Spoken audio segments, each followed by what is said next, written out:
Pode te aproxegar, sentar, ficar bem de boa, porque hoje a gente vai ter que falar sobre as 14 leituras que eu fiz no mês de julho.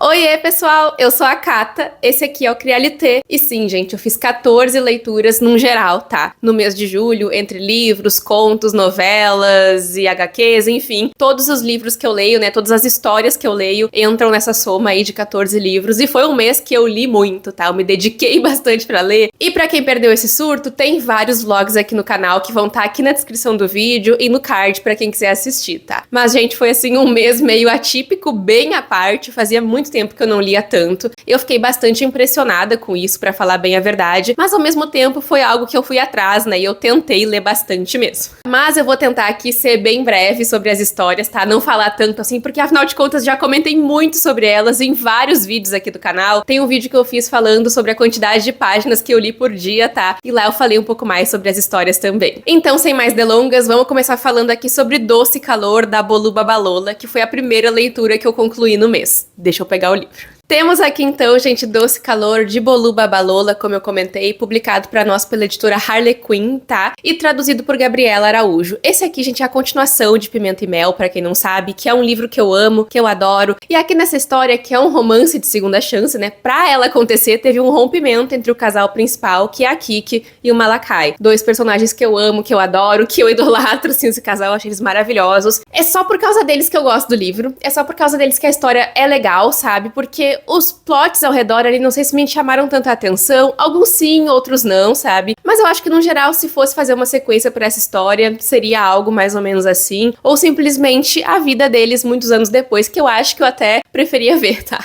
Não é um livro ruim nem nada, tá, gente? Eu acho que o casal sustenta bastante a história, pelo menos pra mim foi isso que eu senti, tá? Toda vez que eles entravam em cena, mesmo que fosse uma cena de término ou de desentendimento, eu gostava de acompanhar, eu acho que os dois têm uma química e eles sustentam demais o livro pra mim, tá? Eu gosto da escrita da Bolu Babalola, adoro ela, mas eu fico entre esses dois, gente, com Pimenta e Mel, tá? Que conquistou muito mais, assim, o meu coração. Acho que também por ser o primeiro volume, né? Por a gente estar conhecendo o casal. E eu amo essa história, tá? Mas Doce Calor eu acho que é uma sequência bacana pra história, mas eu fiquei com aquele sentimento, assim, de precisava quando eu terminei de ler, sabe? Indo agora pra segunda leitura do mês, eu terminei de ler Mandíbula, que foi um livro um pouco difícil. Esse aqui é um livro de horror que eu tenho gostado muito, gente, cada vez mais de ler livros de horror. Ele é de autoria da Mônica Orreda e foi publicado aqui pra nós pela editora Autêntica Contemporânea. Eu vou deixar o nome da pessoa que traduziu aí, porque eu tô sem o meu Kindle aqui pra ler pra vocês. E aqui a gente vai ter a história de 3 personagens, tá? 3 mulheres, na verdade, uma mulher e 2 garotas. A Miss Clara, que é a professora das outras 2 personagens, né? A Fernanda e a Annelise. E a gente começa a história sabendo que a Fernanda foi sequestrada e tá sendo mantida em cativeiro pela Miss Clara. A Annelise já é uma personagem que vai se inserindo na história aos pouquinhos e vai fazer parte aí do entendimento desse enredo todo, né? E ao longo do livro a gente vai entender os motivos, né? Os porquês que a professora sequestrou uma de suas alunas. E esse aqui é um livro que entra muito na mente das personagens. Ele fala sobre diversos assuntos do mundo contemporâneo, principalmente, né? Relação de mães com filhas, até porque cada uma das personagens aqui tem uma relação diferente com sua respectiva mãe. Fala sobre creepypastas também, que é um assunto muito presente aqui no livro, tá? Eu não imaginei que isso fosse acontecer. É um livro também que vai para um lado mais do horror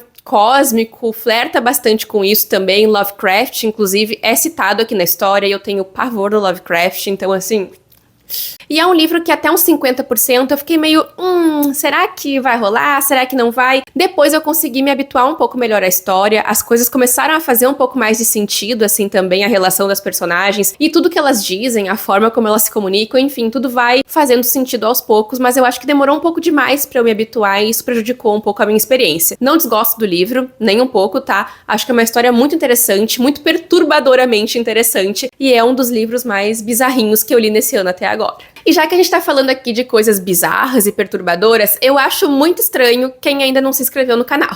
Então já te inscreve aqui no canal pra não perder nenhum conteúdo que eu for trazer, ativa o sininho, curte esse vídeo também e deixa o teu hype aí pra me ajudar, que isso faz toda a diferença aqui pra entrega dos vídeos e pra o YouTube entender que vocês estão gostando do meu conteúdo, tá? Podem acompanhar o Crialité também nas demais redes sociais, que por lá eu falo sobre livros todos os dias, tô trazendo uma dica, fazendo algum vídeo diferente. Meu arroba no TikTok é Cata Jukoski e no Instagram o arroba é Crialité, tá? Os links estão aqui na descrição do vídeo. Vamos lá então para a terceira leitura do mês, que me surpreendeu bastante, tá? As Três Tarefas de Cristina Ribeiro de Castro. Publicado pela Galera Record, de autoria de Laura Poole, que é meu primeiro contato com a autora. Gente, esse aqui é um livro bem divertido, na verdade, e apesar de ter demônios na história e uma espécie de pacto que a protagonista vai se envolver e vai ter que fazer algumas tarefas pro demônio para conseguir se libertar de ter que vender a própria alma, porque o avô dela fez isso antes e aí ficou na conta dela, sobrou pra ela. E através dessas tarefas, né, a gente vai conhecer como funciona essa cidade que a protagonista vive, que tem um festival ali, um evento, né, de festa junina, e a gente vai descobrir que isso tem muito a ver também com esse pacto que foi feito, né, que respingou na protagonista, que é a Cristina Ribeiro de Castro. Enquanto ela cumpre essas tarefas, a gente vai conhecer também muito do background dela, da família dela. Ela é uma personagem lésbica, então a gente vai ter esse assunto trabalhado aqui também. E eu gostei muito dos caminhos que a autora escolheu e aqui na história, pra não entregar muito pra vocês, tá? É um livro bem divertido, gente, tem momentos bem descontraídos, as tarefas que ela tem que cumprir também são bem específicas, mas depois as coisas vão se completando e tudo vai fazendo sentido aos poucos, tá? E eu acho que a fala da Fernanda Castro aqui atrás do livro resume muito bem, ó. Ela disse o seguinte: uma canetada sobre trauma geracional, porque sim, temos, identidade e a formação do Brasil. Sim, também falamos sobre isso. A leitura começa como uma aventura e termina na terapia. Exatamente, gente, eu acho que essa fala dela aqui não tinha como resumir melhor essa história, tá? Eu recomendo bastante pra quem quer um livro curto, rápido e divertidíssimo. E a nossa quarta leitura do mês foi uma leitura muito especial, que foi Sob o Manto da Ave, da Isabela Fernandes, né, que lançou o livro em financiamento coletivo. Eu quero muito ver essa edição física, porque a capa do livro, gente, é belíssima, a história é maravilhosa, e eu li esse livro em parceria com a autora, né, no projeto Só Nacionais, que vocês muito bem já conhecem. Tem vídeo aqui no canal, vai estar aqui no card também, e na descrição o link pra quem quiser assistir, porque eu fiz aí um desafio lendo 5 livros em 5 dias,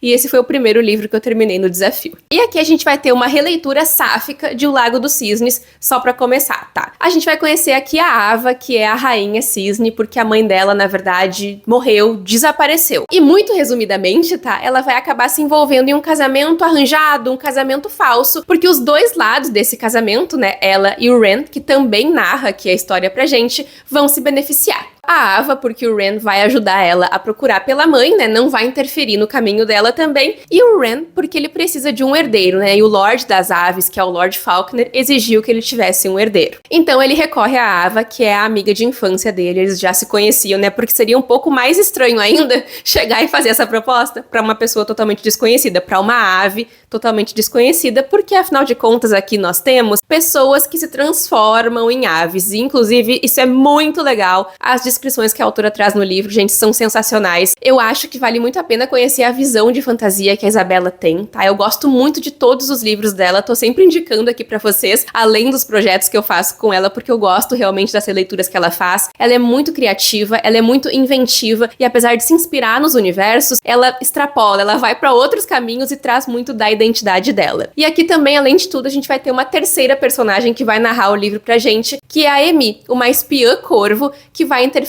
ali no casamento bem na hora que ele tá rolando e vai sequestrar a Ava. É a partir daí que começa a nossa história, mas muita coisa mais vai rolar, e eu recomendo que vocês leiam, tá? Pra descobrir todos os pormenores que acontecem aqui no livro, mas se quiserem saber um pouquinho mais ainda da história sem spoilers, tem o vlog que eu gravei aqui no canal.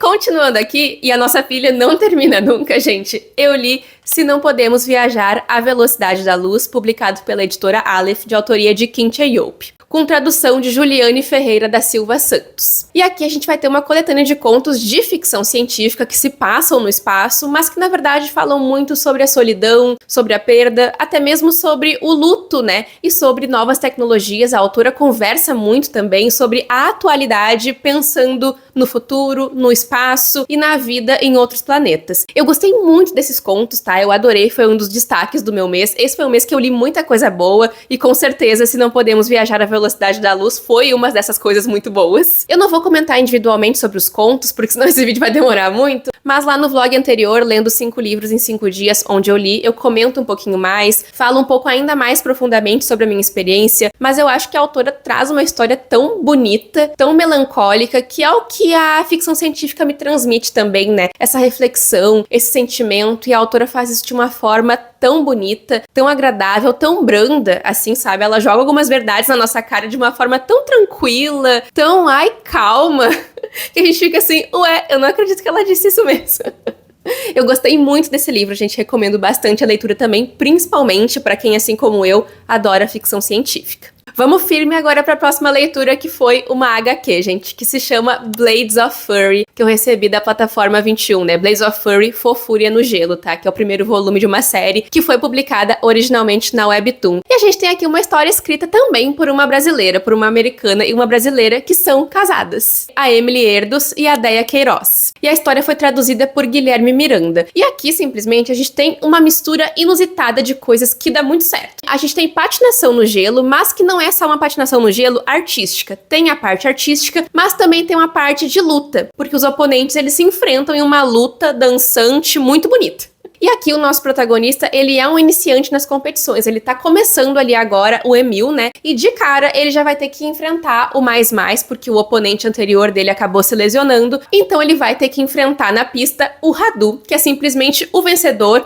o campeão, ele tem toda uma boa pinta e todo mundo acha que ele é um vampiro. E spoiler, sem ser spoiler, ele realmente é, e o Emil vai descobrir isso enquanto eles estão lutando e dançando ali na pista, porque do nada ele acaba se machucando e o Radu aparentemente vai lá morder ele. Por causa disso, o Emil acaba vencendo ali a competição, né? E o Radu vem todo envergonhado, todo sem graça, contar pra ele o que foi que aconteceu ali na pista e admitir que ele realmente é um vampiro. A partir daí, uma amizade, uma relação, vamos dizer assim, vai começar a acontecer. E eu achei divertidíssimo, gente. É lindo o livro, o traço dele é perfeito também, bem colorido, bem cheio de vida. Eu adorei conhecer essa história e eu tô muito ansiosa pela continuação, tá? Ele acabou de ser publicado aqui no Brasil, então eu não sei quando é que vem, mas eu espero que a plataforma 21 me mande aí o segundo volume, porque eu adorei receber esse primeiro.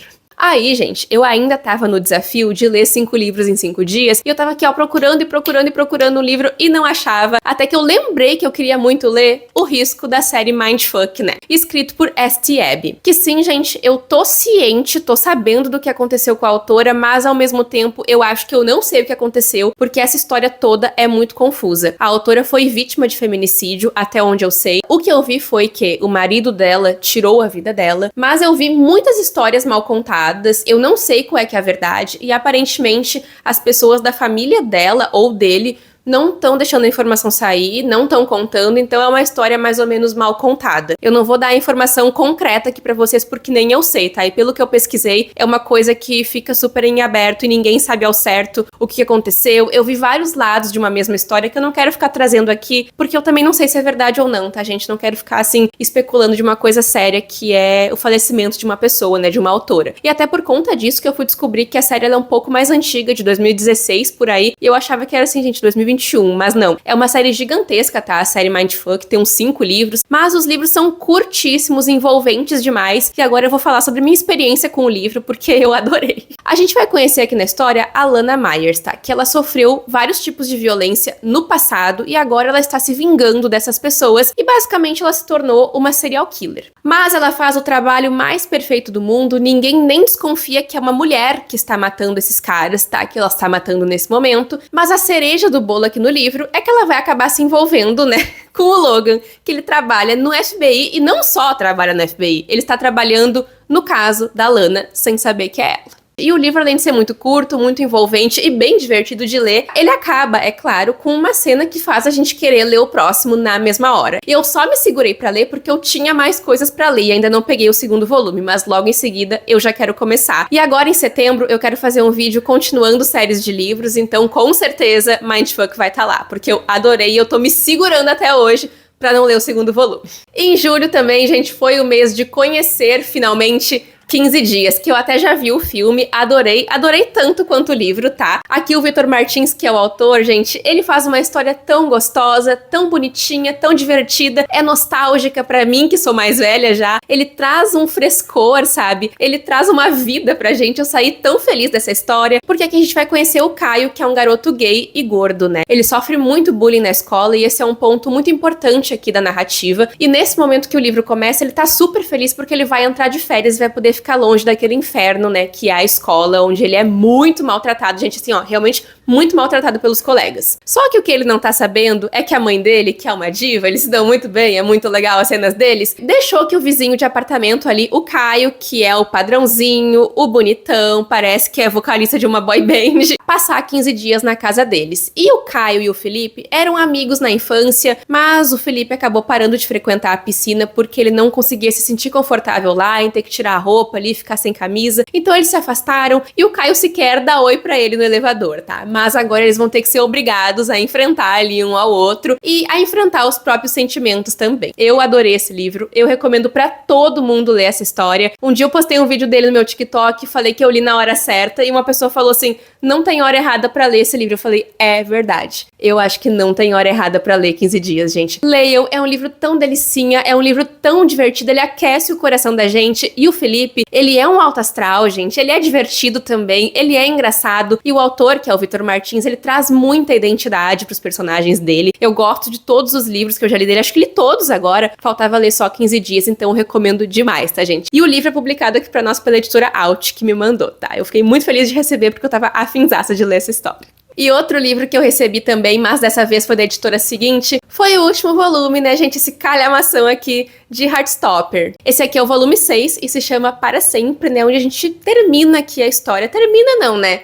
Começa a história, um novo capítulo da história do Nick e do Charlie. É de autoria de Alice Oseman, traduzido por Guilherme Miranda. E aqui a gente vai encontrar os personagens enfrentando outros desafios, né? O Nick tá procurando muito a identidade dele. E a gente tem aqui o Nick com outro olhar, né? Ele tentando ver além de quem ele é no relacionamento, porque eles começaram a namorar muito cedo, tá, gente? Eu comecei a namorar com 18 anos e eu olhando agora, eu acho super cedo também, mas na época eu não achava. Pra mim, isso aqui é uma história que encerra bem a narrativa dos dois personagens. Eu gosto de como termina. Eu sempre gosto de reencontrar esses personagens também. Eu me sinto muito próxima deles, me sinto como uma amiga, como alguém que acompanhou há tantos anos. E Heartstopper também, gente, foi uma história muito importante na minha jornada de autoaceitação, né? Na minha jornada como pessoa também, enfim, no geral, como leitora, né? Todo o amadurecimento que a série trouxe pra mim também. Eu gosto muito de como Alice Oseman trabalha tudo que ela traz nas histórias. Gosto muito da escrita, gosto muito dos personagens. Pra resumir, é isso, tá? Acho que a história termina muito bem. Eu vi a série também, né? Porque a gente teve um filme, na verdade, encerrando a história que é bem semelhante aqui ao livro, é bem parecido mesmo. Tem algumas cenas até a mais que eu acho bem bacana em relação a Ellie, é uma personagem que eu adoro. Ela faz um discurso no filme, né, sobre os direitos das pessoas trans estarem sendo tirados delas. É muito interessante esse discurso, vale muito a pena ver o filme, gente. Eu gosto muito de Heartstopper e com certeza, assim, foi uma história que eu terminei triste, porque eu queria mais, mas eu tô confiante também que em algum momento Alice Oseman vai retomar essa história aqui com eles mais velhos, eles em outra fase, que é uma coisa que eu gostaria muito de ver também. E eu li, gente, Os Demônios, de Joe Abercrombie, esse calhamacito, que foi muito gostoso de ler também. Ou se eu não esperava que esse livro ia ser tão engraçado, eu não esperava que fosse ser tão divertido, eu achava que ia ser uma coisa super macabrona, e apesar de sim ter algumas coisas estranhas, mais pesadas aqui, ter personagens bem anti-heróis assim também, né, vampiros e tudo mais, é um livro tão legal, tão alto astral, tem momentos mais tensos, mas eu acho que, no geral, dá pra dizer que o livro é cheio de piadocas e muito engraçadinho. E a escrita do autor em si é muito bem humorada. Eu recebi da editora Aleph, que publicou o livro aqui pra nós, e a tradução foi feita por Ulisses Teixeira. Aqui no livro a gente junta personagens desajustados, tá? Tem uma elfa, tem um vampiro, tem um cara que não morre, então são várias figuras com personalidades totalmente diferentes, cada um num contexto diferente, mas que são todos mantidos ali basicamente em cativeiro, tá? Pela Igreja Católica, porque volta e meia eles são chamados pra cumprir ali algumas missões. E a missão da vez é conseguir levar a princesa Alexia, que foi recém-reencontrada, né, até Troia pra ela assumir o trono. Só que, claro, né, gente, eles vão passar por diversas situações. É um livro de aventura também, várias provações ao longo do caminho. Eu senti que o livro, em alguns momentos, ele se estabiliza bastante, fica uma ordem que a gente consegue entender muito bem de acontecimentos, tá? Mas isso não tira o mérito nenhum da história. Eu adorei ler esse livro. Ele tem uma dinâmica muito gostosa entre os personagens, tem coisas que nos surpreendem muito, tá? Eu gosto muito de duas personagens aqui, da interação delas, tá? Não queria dizer quem, não vou dizer quem, mas vocês sabem muito bem o que eu tô querendo dizer. E valeu muito a pena ler essa história, tá? Eu descobri que esse aqui é o primeiro livro de uma trilogia, não tenho certeza, mas eu acho que sim, então eu fico no aguardo dos próximos, porque eu gostei bastante, e fica a recomendação pra vocês também, se vocês querem uma fantasia mais gotiquinha, mais trevozinha, mais épica também, essa aqui é a aventura pra vocês. Gostei bastante. Tá quase, gente, tá quase. E a minha 11ª leitura do mês foi, então, gente, um livro que eu tava enrolando há muito pra terminar, e eu não posso mentir pra vocês e dizer que isso não deixou a minha experiência um pouco complicada, porque ela deixou, tá? Eu demorei uns 2, 3 meses pra terminar de ler Sangue sobre Bright Heaven, e é um livro que eu gosto, eu adoro a história. Ele é um livro com uma magia muito interessante, com um contexto mais interessante ainda. E assim, gente, até a metade do livro, eu lembro que eu li em 6 horas, porque eu gravei um vlog pra vocês, mas depois eu fui demorando pra ler, e fui me enrolando, e vieram livros na frente, e vieram outros trabalhos, e vieram outras coisas, e eu levei uns 2 meses e meio aí pra terminar de ler. E isso prejudicou um pouco a minha experiência, sim, tá? Eu não desgosto do livro de forma alguma, eu acho que é um livro muito interessante. O final é puta merda, sabe? Tristíssimo, mas eu amei. Eu amei. Só que eu acho que eu gostaria ainda mais, teria potencial aí pra ser um favorito meu, talvez. Se eu tivesse lido ele mais rapidamente, às vezes eu sinto que eu enrolo muito nas leituras, e isso é uma coisa que não funciona tanto pra mim, tá? Dependendo do livro até funciona melhor. Eu uso muito A Idiota de referência, né? Que foi um livro que eu passei 1 mês e tanto lendo, mas foi um livro de cabeceira, eu fui bem tranquila, pegava uns dias sim, outros não, e funcionava muito. Mas eu acho que pra cá tinha que ser um livro assim pra devorar, sabe? Não devorar, mas que eu não tivesse demorado tanto assim pra ler, tá? Pelo menos no meu ritmo, tá, gente? Falando aqui da minha realidade, é um pouco mais demorado ler um livro em 2 meses, tá? Geralmente eu leria um livro aqui como esse, sei lá, em 1, 2 semanas, dependendo. Mas aqui a gente tem um livro de fantasia, fantasia mais dark também, onde a gente vai conhecer a Siona, que ela acaba se tornando, com muito esforço, tá? A primeira mulher a fazer parte da alta magistratura. Só que ela vai ser sabotada pelos homens que estão ali de todas as formas possíveis, tá, gente? Até que ela acaba encontrando ali um aliado, que é o Tomil. E o Tomil, a gente tem um pouco do recorte da história dele lá no começo do livro. Eu não quero contar nada muito pra vocês, assim, porque o passado dele é muito importante pra história, mas esses dois vão acabar meio que fazendo uma aliança ali pra conseguir sobreviverem, e não só sobreviverem, conseguirem contar a história do Tomil e a história, na verdade, do povo dele, né? Porque ele veio de fora ali da muralha. Eu gosto muito do andamento do livro, é uma história que flui super bem, tá? Tanto que metade do livro eu li em 6 horas, e principalmente eu gosto de como o livro acaba. Nossa, eu gostei muito de como acabou, me destruiu, sim. Achei que foi horrível, mas eu adorei. Então, assim, gente, eu termino essa história aqui 4 estrelas e meia. Eu quase não dou estrelas pra livro mais, sabe? Não dou nota, assim, mas 4 estrelas e meia. Eu pretendo em algum momento reler também, porque talvez ele se torne aí uns 5 estrelas, e eu acho que sim, gente, esse livro aqui é super hypado e vale muito o hype que tem. O livro é publicado aqui pra nós pela editora Jangada, que me mandou o livro, então muito obrigada pelo envio. Eu gostei muito de conhecer essa história. É de autoria de M.L. Wang e foi traduzido por Jaqueline Damasio Valpasso. Indo então para nossa 12ª leitura do mês, eu li mais um livro, um conto, né, bem curtinho, de Lucas Santana, que se chama Fruto Podre, uma história muito interessante de horror, onde a gente acompanha a protagonista, que eu agora me esqueci o nome dela. Eu sempre esqueço os nomes de protagonistas, mas ela mora em frente a um casarão muito antigo que foi palco dos piores horrores imagináveis, e ela acaba sempre que vai pegar o ônibus encontrando uma garotinha ali na parada dizendo que aquela casa já foi da família dela. Só que as coisas vão piorar ainda mais quando um casal de ingleses compra essa casa que antes estava abandonada, né? E a protagonista vai começar a trabalhar nesse lugar. Aí ela vai começar a experienciar diversos tipos de horror, enquanto coisas horríveis também acontecem ao redor, na própria propriedade e também na vida da protagonista, né? Na família dela. É um livro muito interessante, bem curtinho também, tem 20 e poucas páginas, e eu sinto que essa é uma história que nos rende muitas coisas também, sabe? Que podem ser trabalhadas ainda mais profundamente. Gosto bastante desse texto, e Lucas Santana, a gente sempre escreve textos que me deixam, assim, desesperada lendo, né? Sangue Raro é um grande exemplo disso. Julho também foi o mês de reler Porém Bruxa, para poder ler a continuação que eu já li. No mês que vem eu comento sobre isso. O livro é publicado pela editora Suma e é de autoria da Carol Kiovato. E a gente vai conhecer aqui a Isis, que é uma bruxa, né? Responsável por registrar atividades mágicas, por controlar essas atividades mágicas que possam acontecer ali na cidade de São Paulo e que acontecem muito, diga-se de passagem. Só que a Isis, ela não se contenta em lidar só com o mundo mágico, e ela acaba envolvendo a magia em questões do mundo humano, junto com a amiga dela que trabalha na polícia. E aqui a história começa quando elas acabam lidando com 3 casos diferentes que parecem ser totalmente isolados, mas que na verdade têm uma conexão entre si e tem uma conexão também com o mundo bruxo. A Isis no começo vai meio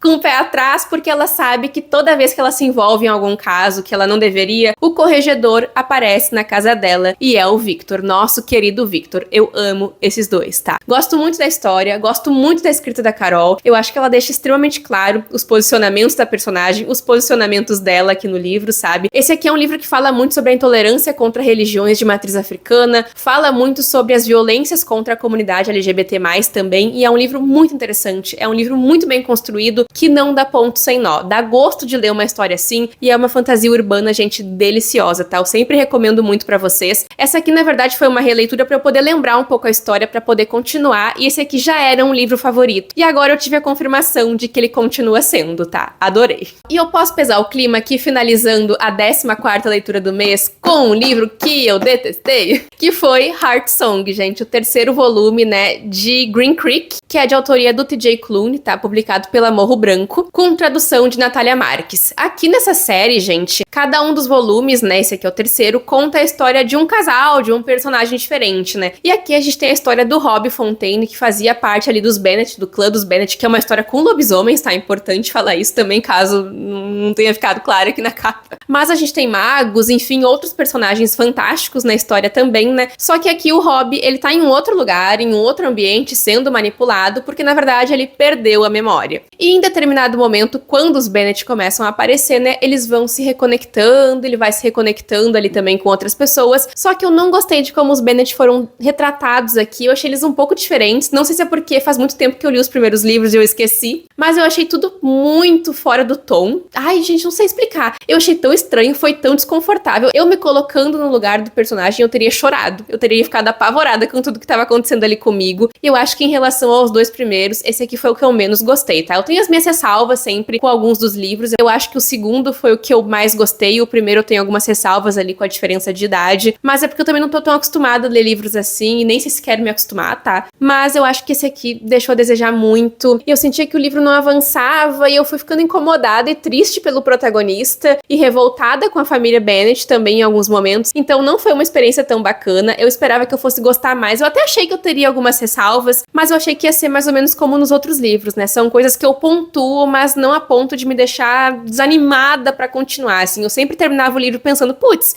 e se eu ler o próximo? Agora não, gente, agora eu terminei assim, ai, será que eu leio o quarto livro? Acho que não. Mas eu tenho a continuação aqui pra ler, né? Então pode ser que eventualmente eu comece essa leitura. É isso então, gente. Essas foram as minhas leituras do mês. Teve livro que eu comecei e não consegui terminar. Por exemplo, O Cálice Contaminado, que até agora eu não terminei. Eu comecei a ler também As Vacas Não Me Olham Mais na Cara e abandonei porque eu tava meio assim com a história. Até hoje não continuei. Eu li 50% do livro exatamente. Eu acho que de abandonos e não continuados foram só esses dois, tá? Me contem aí nos comentários o que vocês leram em julho, né? Eu tenho demorado muito pra trazer esses vídeos, mas eu acho que hoje eu consegui falar de uma forma mais sucinta. Tô feliz. Acho que eu consegui, gente, cumprir o meu papel finalmente de não falar tanto assim também. Muito obrigada, então, pessoal, por terem assistido esse vídeo. Espero que vocês tenham gostado. E a gente se vê no próximo vídeo do Crialité. Tchau, tchau! You say you need your space, then pull me close. I read your silence, louder than most. One day you're warm, the next day you're cold. Got me second guessing.